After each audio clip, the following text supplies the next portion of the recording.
Witches and fairies in our folk beliefs.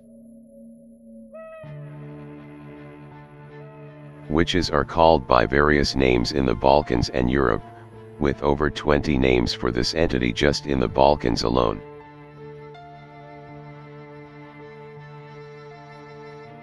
It all depends on the location where the legends originated, or the testimonies, and I believe that human imagination is primarily decisive in the name itself.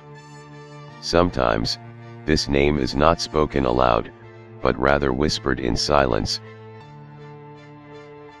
Her over there, you know who. According to folklore, a witch is a woman who possesses something devilish within her. It's said that her spirit emerges from her body at night in the form of a butterfly, specifically through her mouth, and she can also transform into some kind of livestock, like a hen, turkey, or another bird not commonly seen in nature. Then, during the night, in the guise of this demonic creature, she attacks people and livestock, most often targeting small children.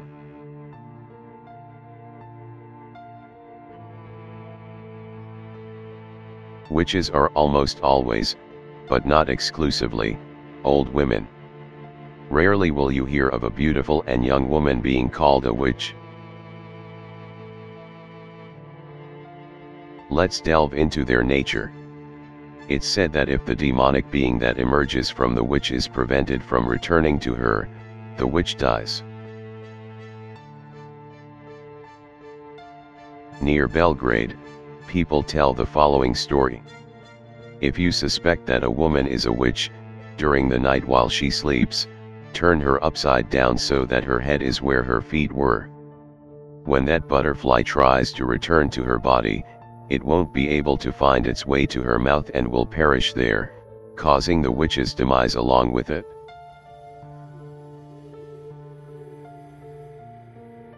In Bosnia, there's a story of a man who had a wife suspected of being a witch, but he didn't notice anything strange about her. An old woman told him what to do to be sure, and he followed her advice. Somewhere in the dead of night, as you know when that is, he began waking his wife, but unsuccessfully. He shook her vigorously, but she remained as if dead, alive but unresponsive. He did exactly as the old woman advised. He turned her head where her feet were, lit a candle, and waited. As the first roosters crowed in the house, seemingly out of nowhere, a small bird flew in, as if not from this world. It began fluttering around the woman's feet, searching for the mouth from which it emerged, but to no avail. At one point, it began chirping mournfully at full volume. The man took pity, so he turned his wife back to her original position. At that moment, the bird flew into her mouth, and she suddenly woke up, stretching as if coming out of a deep sleep. As if nothing happened. The man recounted everything to her in order, but she claimed he dreamt it and spoke nonsense. She adamantly denied it. After a long debate until late afternoon, she eventually confessed that she was a witch and was born in a red shirt. But more on that later.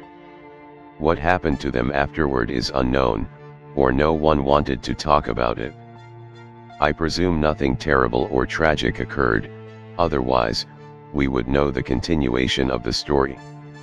In this case, we can only hope that she abandoned her devilish ways.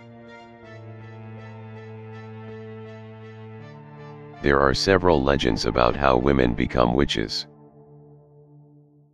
In coterie, they say a witch is a woman who loses her virginity at an inauspicious time, before major holidays or before 12 major Fridays in the year, or she learns the craft from some old witch and becomes one herself. In Chios, it's said that a witch is born in a red shirt, and her mother hides that shirt until her adulthood. When she comes of age, she becomes ready for nefarious deeds and then becomes a witch. Here's an especially interesting example. In Konofl, it's said that when a female child is born in a red shirt, she becomes a sort of nocturnal tormentor. She strangles men and women at night by climbing onto their chests and suffocating them, preventing them from moving or calling for help. People are left breathless, and I believe it's something akin to sleep paralysis. I'm not claiming, just observing similarities. It's said that a Konofl man dared to attack this tormentor, somehow managed to push her away, and she then turned into a strange chicken. He caught her and threw her into the fireplace, scorching her head, and she fled through the chimney and disappeared into the night. The next day, there were stories throughout Konofl about a girl waking up with singed cheeks, as if she had been in a fire.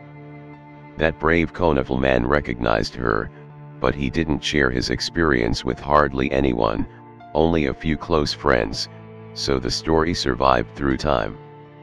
What do you think? Did he act correctly, gentlemanly, or should he have spread the story far and wide? I leave that judgment to you.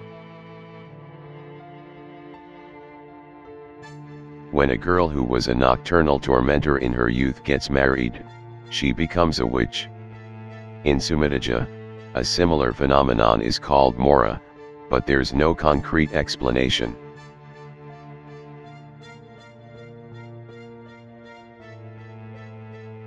In most Balkan regions, witches are considered very sinful women. In Hvar, it's said that strige are old women who aren't on good terms with God and were born under some miraculous star. In Zastic in Dalmatia, they say witches or strige are married women who have pledged their souls to the devil. In Slavonia, it's believed that witches have existed since Adam and Eve. Slavonians have a legend about the origin of witches directly related to the original sin. When Adam and Eve were expelled from Eden, you know the biblical story, they had 12 children. God took pity on them and descended to earth to visit them, and they were ashamed and presented only 6 children to God. God then said to them, "As many visible, so many invisible." From then on, those children became invisible, and from them arose fairies, elves, witches, and the entire invisible world.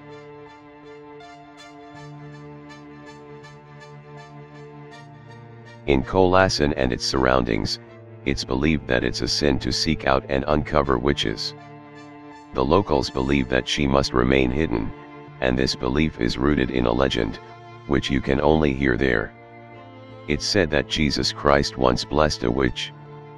They say that one day Jesus Christ found himself in great trouble. The Romans were chasing him to execute him, and he sought refuge to hide from the pursuit. In the distance, he saw a woman of ill repute and asked her for help, to hide him, but she burst out laughing loudly and thus revealed the pursuit. He continued to seek refuge, angry with her, and said, "Why didn't you hide me? You couldn't hide your own disgrace." As he fled further, he encountered a witch, asked her to hide him, and she hid him until the pursuit passed. That's why Christ blessed her with the words, "He who seeks you will be sought." In Chios, it's believed that witches cannot even be recognized because of this legend. Let's understand this. These beliefs have no basis in religion, therefore, they should be viewed and understood as such. Let's continue.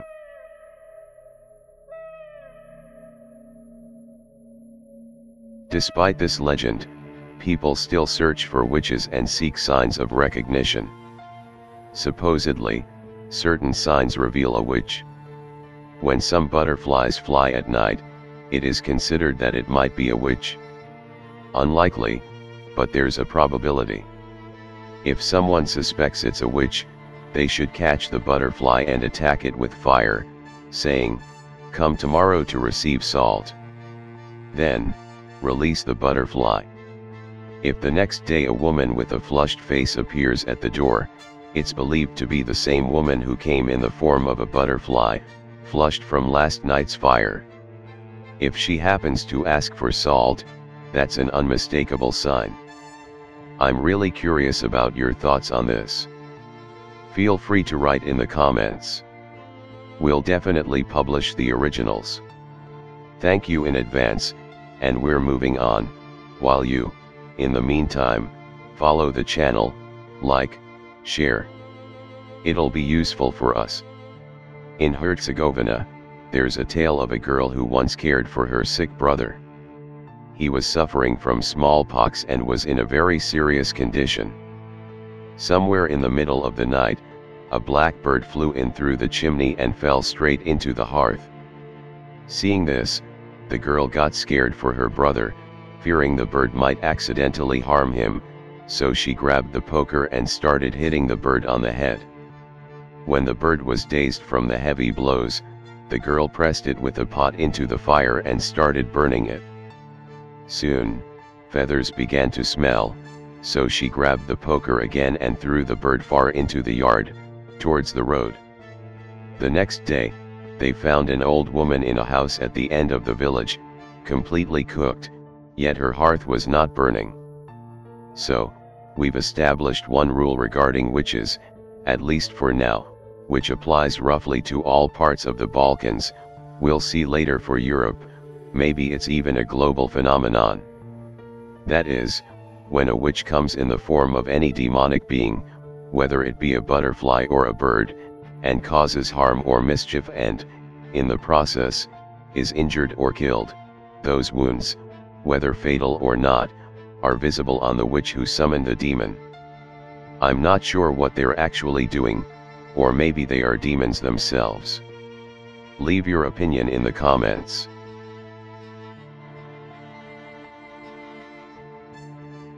Related to this, there's a story about a woman who couldn't keep her children safe. Every time she gave birth to a child and it started to grow up, a blackbird would come and the child would die. Eventually, she gave birth to a son named Stohan. After some time, a strange sound was heard. Stohan's father asked, "Is that the bird? Where is it?" Someone said it landed on the ash tree in the yard. He grabbed his rifle, rushed outside, aimed, and shot the ominous creature, and it fell dead, piercing through the branches of the ash tree. That same day, some old woman in Kragovo died. The villagers believed that the bird was her evil soul. In French Canada, it was said that a witch could also turn into a frog. Around 1850, there was a story about an old woman who turned into a frog so she could eat cream from her neighbor's milk. One day, she hopped over to a neighbor's and started eating cream.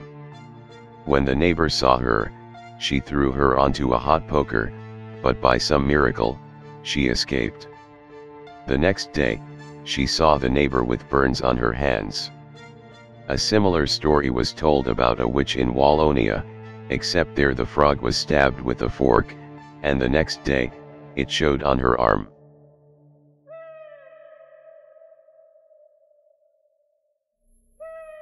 There are also some magical rituals for discovering witches. Again, I emphasize that these are just folk tales. We'll mention only the most interesting ones. In the Skopje Valley, it is believed that one only needs to wave a thorn in the light, and the next day, it will be known who the witch is.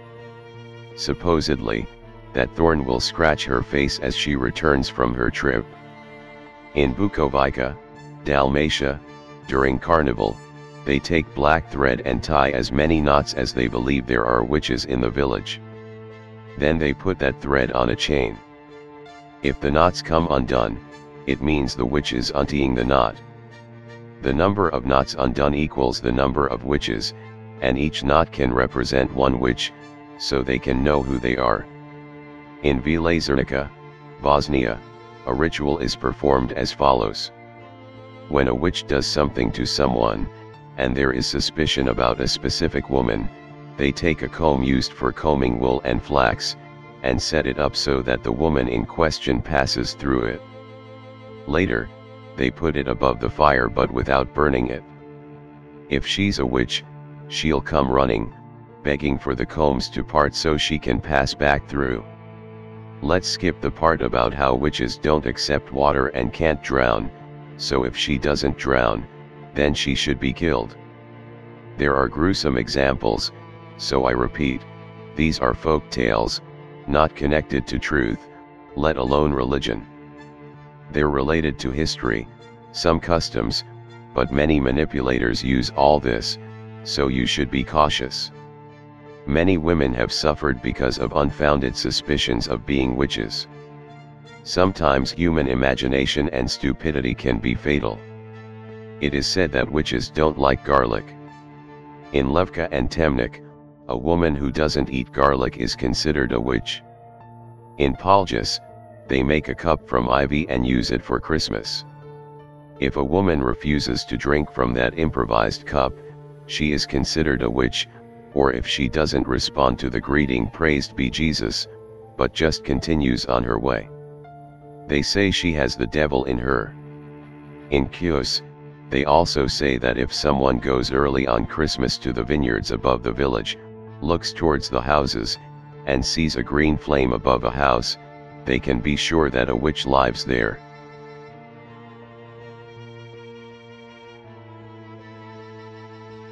In the following segment, which will soon follow, I'll be telling you what witches are capable of. And I kindly ask you to share the video, subscribe to the channel, and spread the word on social media, but only if you enjoyed the story. See you until the next episode from the Balkan Labyrinth production.